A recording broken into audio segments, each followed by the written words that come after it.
Hello, dear friends, and welcome to the Danielle Moodie Show. We're going to hope and pray to the internet gods that the hotel internet holds and that you all are able to hear and see me for the 30 minutes of this show. But my God, do we have a lot of news. I don't understand how we've gotten into a place where the President of the United States had to get on national television and say that storms are not man-made. But that's where we are, America. This and more coming up today on The Danielle Moodie Show. Buckle up. Let's go.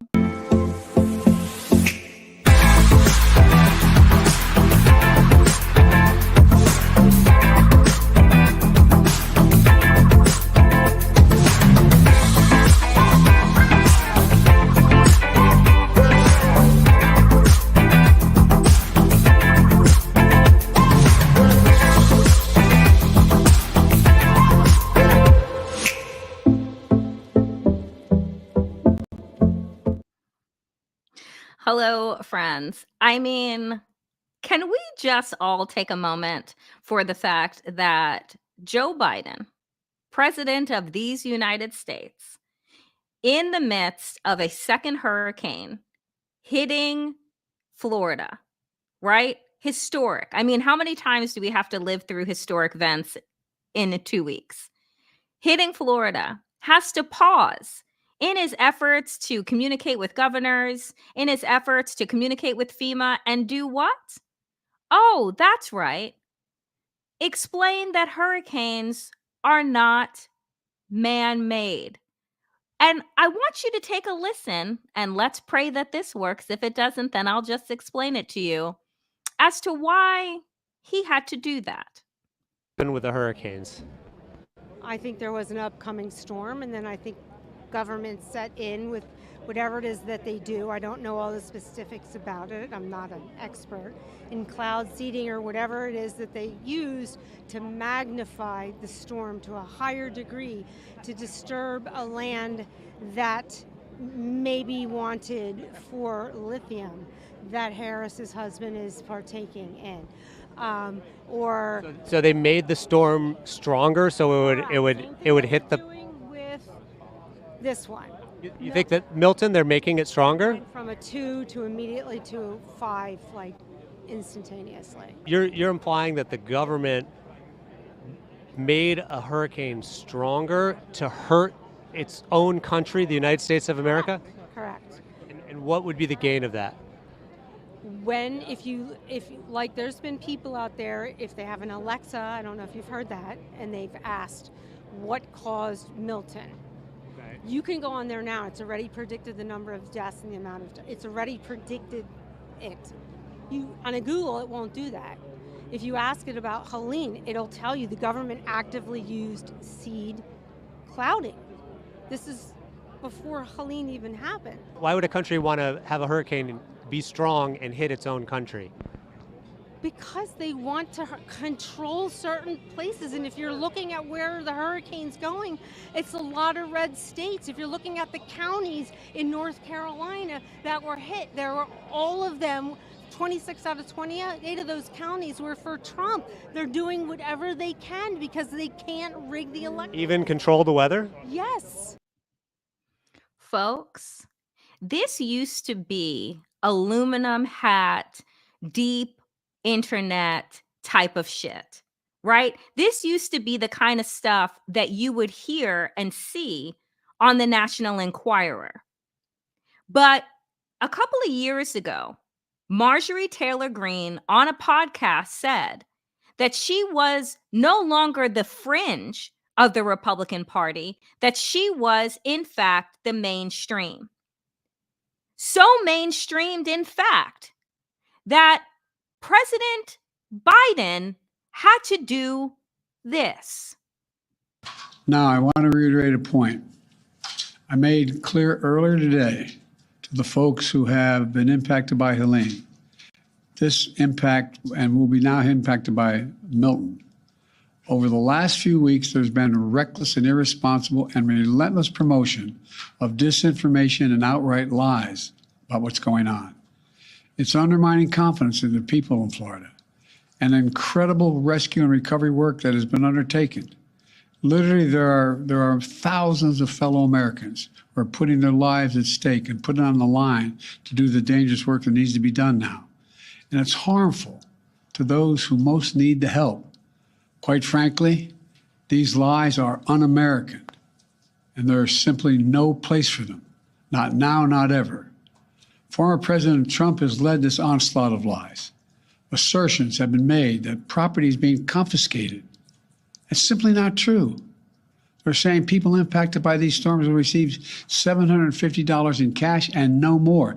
That is simply not true either. They're saying that money needed for these crises are being diverted to migrants. What the heck are they talking about? Stop it. It's outrageous. It's just not true. Now the claims are getting even more bizarre. Marjorie Taylor Greene, the congresswoman from Georgia, is now saying the federal government is literally controlling the weather. We're controlling the weather. It's beyond ridiculous. It's so stupid. It's got to stop. I mean, and thank you, Lori, for dropping my quote, which is, by the time the truth wakes up in the morning, the lie is already down the street and around the corner.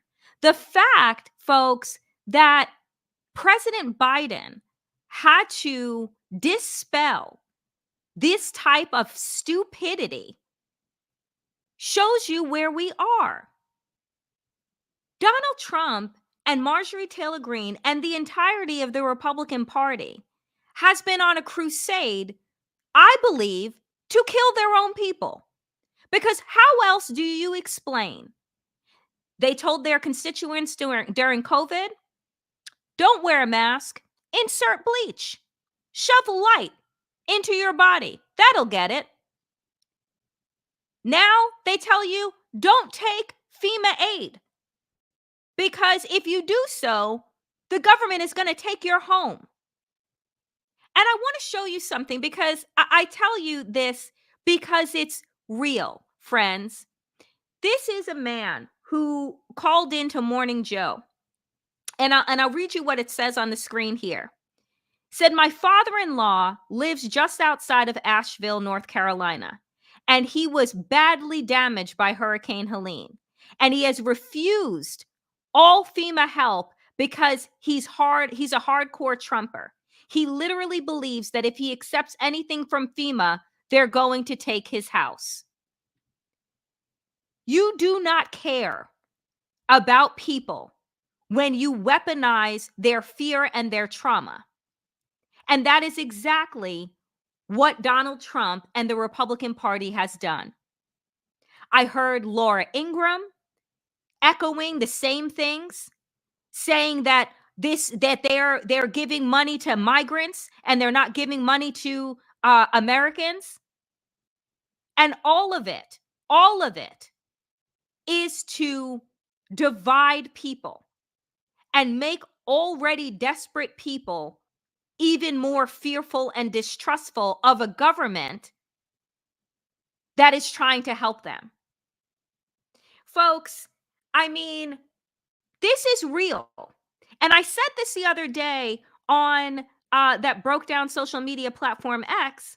I said that the reality here is that it's working. When the president of the United States has to turn around and try and dispel this type of hot trash, you know that it's working.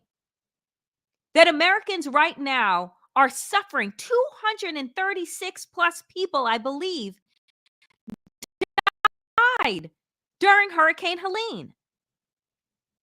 And so, can you imagine this person could possibly, Donald Trump, be president, folks, in 26 days? Do you know who stole money from FEMA? Donald Trump, during the Trump administration, to go build his camps, to put undocumented folks in who were seeking asylum in this country. And I just want to remind people, because folks tend to forget. Do you know why so many people are coming in from Central America, from Venezuela and other places? because the United States fucked their countries up. The United States went in, like they do, disrupting their economy, playing checkers and chess with their elected leaders, right? Funding some militias, not funding others. And then these people turn around who don't want to leave their country, but see no other way. And they go to the very country that is partly responsible for the disruption in their lives. But Republicans don't want to tell you that whole story because that is too much truth. But on top of people not taking aid that they desperately need because of lies that the Republican Party is telling, look at what else is happening. Meteorologists are getting death threats. Meteorologists that are on the news to tell us about the intensity of storms, to tell us how to prepare. They are getting death threats. You know why? Because they refuse to lie about why these storms are becoming more and more intense. And no, it is not because of seeding fucking clouds. It is because the ocean has gotten warmer. And what do hurricanes thrive off of? Warm water.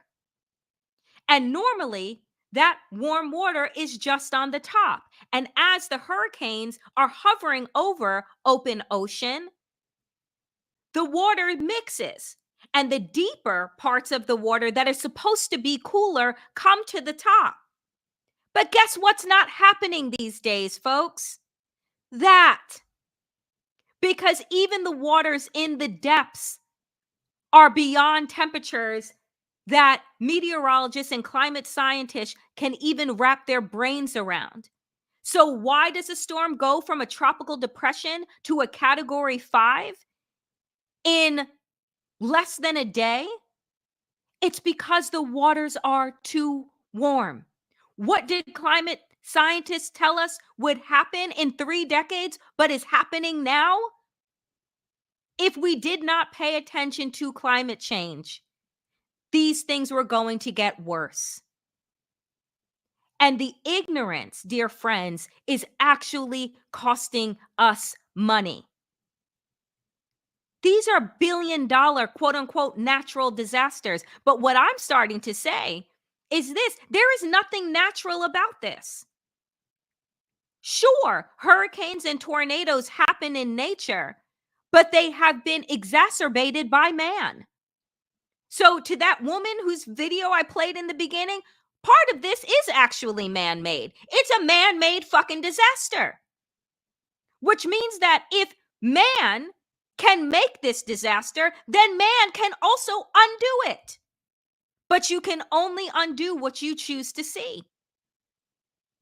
And the fact is that you have Republicans in Congress, Republicans who are elected officials who are choosing ignorance. They are choosing to stick their head in the sand like political ostriches because it serves their political end to be in servitude to Donald Trump. Because they believe, dear friends, that their proximity to power is somehow going to save them. Ask Mike Pence how that went for him. Because it sure as hell didn't go well. It is wild, folks. It is wild where we find ourselves right now. But it is not enough for us just to call these people stupid, because their stupidity, their cult, is actually claiming other people's lives. You had Republican governors get on television to say that they are receiving the aid that they need from FEMA, that people need to pay attention to real information because their own constituents are putting themselves in harm's way, or saying, I'm not going to leave my home because if I leave my home, the government is going to take it. Folks, they're acting as if they've never been through hurricanes before. and don't know how FEMA works. But this is what miseducation does. It puts us all inside of this fun house where the mirrors are all distorted. We don't know what's real and what's not, and we can't find our way out. That's what Donald Trump and the Republicans have done over the past 9 years, is distort not only our vision of ourselves, but our vision of each other and our faith in institutions. Absolutely. DL says that it is chaos because the purpose is absolute chaos. Because you know what can happen during moments of chaos? Authoritarianism. Because that's when you have the ability to crack down on folks. Right? Is that if everything is a mess, then that's when you unleash the police. That's when I alone can fix this. That's when you become so desperate and so disordered that you just want anyone and anything to come in and save you. Except we're holding the keys to our own shackles. Right? We have the freedom to walk away from Trumpism in 26 days. We have the freedom to say, we're not going to participate in your fuckery anymore. The circus is done. I'm no longer entertained. These are the things, these are the conversations, friends, that I am begging for you to have with your family members, with your friends, with those people who you're like, oh, I can't really talk to Tim. You know, we vibe on sports, but, you know, we don't talk about politics because it's not polite. Folks, I need everybody to be a little bit uncomfortable. Because you know what is uncomfortable? The handmaid's cloak. That's what's uncomfortable. Do you know what is uncomfortable? Actual shackles. That's what's uncomfortable. Conversations, y'all need to push through that shit. You see, we wouldn't be in this place if we had decided that, you know what? Having conversations about religion, about politics, they're not impolite. They're necessary. I need to know where people stand. I need to know how they think. I need to know whether or not they're actually invested in my freedom and our collective freedom, or just their own. You can't do that with surface bullshit. And so, you know, friends, it is so important right now that we get to this place where we can have real conversations, because if we don't connect with one another, then we fall prey to what the media has been doing. My friend Jen Rubin, who, if you guys watch Nerd Avengers, she joins us over there on Mary Trump Media. And she says, the media is failing. Thank you so much, ND Zone. Appreciate you. She said, 5 major media fails. 1, ignoring Trump's mental decline, because apparently we only gave a fuck about age, right? And, you know, and issues when it was Joe Biden. You notice that the media hasn't talked about Donald Trump being the oldest person in the race since Joe Biden exited the race. We no longer care about age anymore. She said, the excess focus on meaningless polls. I say this all the time. Why are we focusing on polls so far out? Polls are like reading the tea leaves. They kind of give you a little bit of flavor, but they don't tell you the truth, right? Much in the way that I read my horoscope, but I don't follow that alone. I actually read the news and look at the weather too. She said, number 3, failure to engage historians and psychiatrists. I wholeheartedly agree. 4, fixation on more details from Harris than Donald Trump ever offers. How many times have we heard over the past couple of months since Harris is the top of the ticket? We don't really know anything about her. We need more information. Thank you so much, Jaroslav. Appreciate you. We need more information from her. Meanwhile, all Donald Trump says when he's talking about the economy is the word economy. How that make sense? Right? All Donald Trump says are the words economy and tariff, and all of a sudden the AP tells us that Donald Trump gave an economic speech. Tell me where? Where? Because I don't see it. And she says, finally, number 5, consistent negative, inaccurate portrayal of the economy, which, by the way, news today was that, guess what? Inflation is down, which is signs of a healthy, recovering economy. Our economy has rebounded since the, thank you so much, Shirley. Appreciate you. Since COVID. We're the envy of the world. But if you leave it to Republicans and Donald Trump, you would think that this place is just a shithole.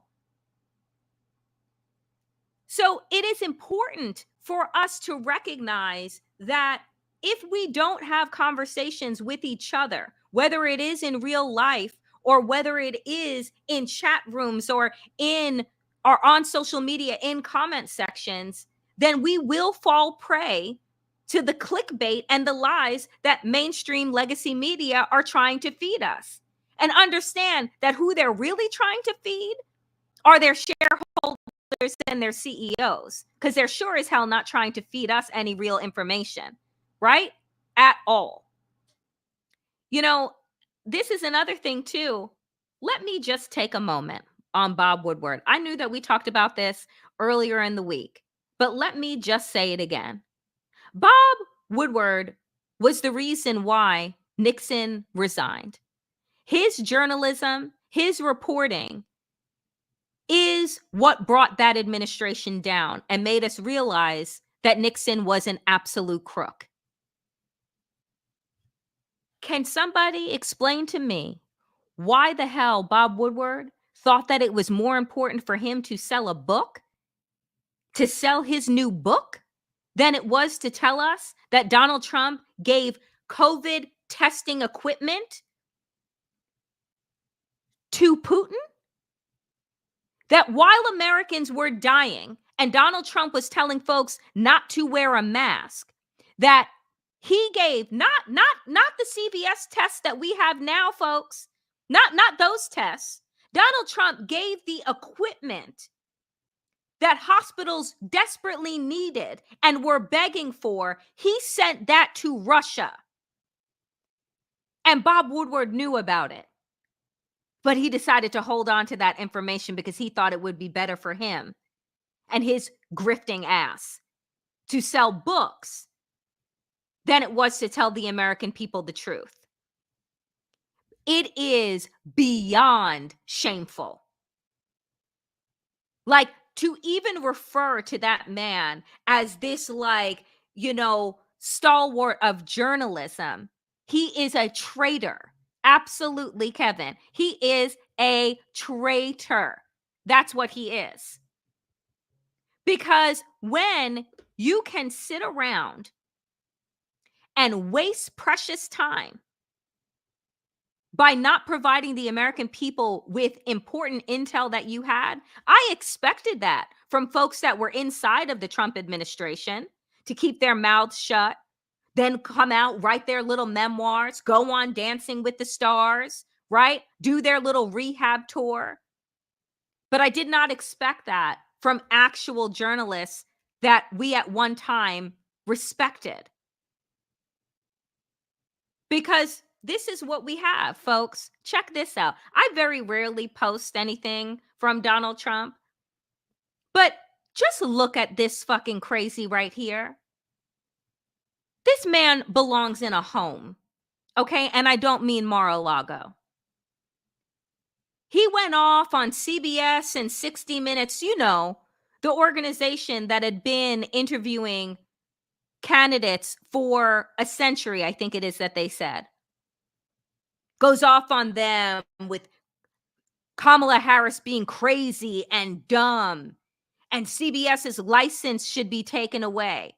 And while we would love to laugh and isn't he crazy, ha ha ha, guess what Donald Trump will very seriously do if he becomes president in 26 days?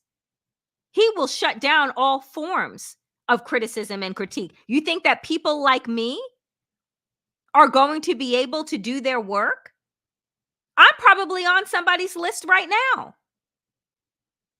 It's one of the reasons why I have committed my work to independent media, because I don't want to be caught up in the clickbait and the lies. Oh, you can't call them lies. We have to use all these euphemisms. Fuck that. We don't have time to tap dance around the truth. That's why you all come here. Because you're not afraid of the truth, no matter how hard it is. You know, thank you so much, John. Appreciate you. I just have to say that 26 days, 26 days and the election is over. 26 days. I haven't been able to sleep really well. I'm not eating that much because I'm terrified. Not because I don't have faith in the American people. It's because I think that Republicans are actually evil. I think that they are planning to do anything and everything in order to steal this election from the American people. I've talked about what they're doing in Georgia. You saw what they tried to do in Nebraska. Now we've had 2 hurricanes roll through Florida. How do you think those people are going to be able to vote? They have a really important ballot initiative, a ballot initiative to restore abortion in that state. Do you think that people are thinking about voting when they don't know where they're going to live? They're still trying to sort their lives together. This is in a state where they talked about, doing away with mail-in ballots.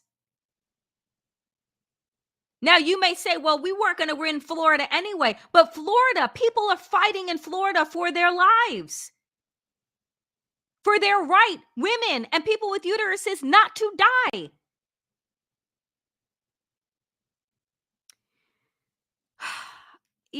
It's just, I am incredibly angry these days, but anger is useful, right? When we channel it in the right way, when we use it to educate people, when we use it, because anger, you know why my anger is so raw?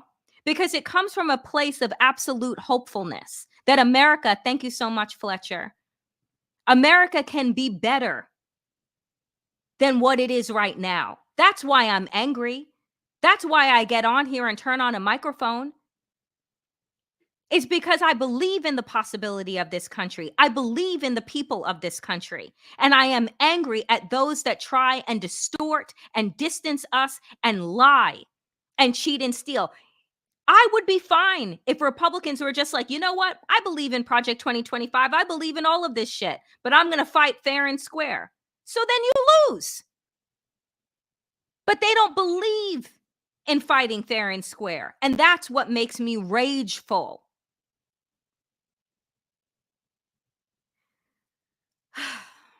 Let's take a breath. Let's take a breath. So with a couple of minutes that I have left on the Danielle Moodie Show, and I want to shout out all of you that are in the chat. I want to shout out our moderators, Lori and Susan, that hold it down and have been holding it down for me and for us. I just appreciate you guys showing up. I appreciate the community that we are building here. And just the support that you all give me. So as I said last week, Thursdays are going to be our call to action days, because I'm often asked, what can I do? What can I do? Right? So I want to tell you all, and I'm going to go a little bit over time, so I hope that you guys stay with me. I am today I was speaking at an event for Reproductive Freedom for All, an organization formerly known as NARAL, which is a reproductive justice organization that is fighting for access to abortion and has been doing so for 2-3 decades at this point. And I was invited to speak about how we utilize new media to engage people since we've now lost, abortion rights in 22 states in this country. And I had the incredible opportunity last night to meet this woman here, Amanda Zaraski, who, if you watched the DNC, if you watched the Democratic National Convention, she was one of the main people that her and her husband were featured, because Amanda nearly lost her life in Texas as she began to miscarry in a state that doesn't provide care to women. She would be in the hospital for a week, going into sepsis, going into shock, and needing to be near death, the doctors told her, in order for them to actually help her. She may never be able to have any more children because of what doctors in Texas allowed to happen. Thank you, Sarah. And so I met Amanda last night, and the two extraordinary women who have brought the story of Amanda, Samantha Cassiano, and Dr. Austin Dennard to film in a documentary, Zaraski v. Texas. The independent filmmakers are Maisie Crow and Abby Perrault. And I just watched a clip last night, folks, and it was extraordinary. The things that these women have had to suffer through because they live in abortion deserts now. These are women, Samantha Cassiano, whose story you may have heard. She found out that her baby that she was carrying, that it was a non-viable pregnancy. She was forced to carry that baby to term, to give birth, and listen to that baby suffer for breath for 4 hours before it would die. That's what the state of Texas has done. It has ripped her apart, and it has ripped her family apart. And I want to tell you that one of the executive producers, the executive producer on this film, is Hillary Clinton. Another of the executive producers is Jennifer Lawrence, Oscar winner. Here's the thing, folks. They're not able to get distribution for the film. No one will touch it. Not Netflix, not Hulu, not anyone. And so they're going from film festival to film festival to show this film. They're going and showing it in battleground states from place to place in order to engage not only women, but men. So Susan asked the question, how can we help, Danielle? Well, let me show you. They need money. They need money to be able to show the film. What they want to do is they want to make it public and stream it for 2 days at the end of October. They need $100,000 in order to do it.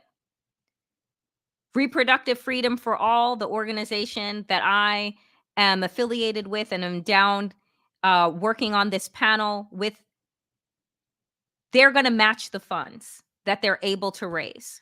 And so I want you all today to go to thefilmcollaborative.org. That is thefilmcollaborative.org. And if you have the resources, you can donate. You can donate as small as $1. You can donate as big as you possibly can. You can offer to host a screening. But if you go to this impact campaign page, and again, the website is filmcollaborative.org. I'm going to try and drop it in the chat for you all. Collaborative. Let's spell that right.